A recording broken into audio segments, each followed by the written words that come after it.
আল্লাহ কি দেবার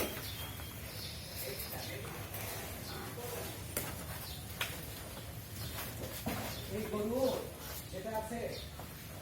5টা 8টা ওখানে আরো 2-3টা আছে 10টা নিয়ে যদি কোনো হাতে একটা সামনে টাকা লাগাই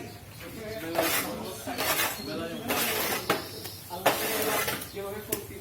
এবং ওই জেনারেটর কত আছে প্রত্যেকটারই গরুর পাশার আরো বাড়বে এই যে আমার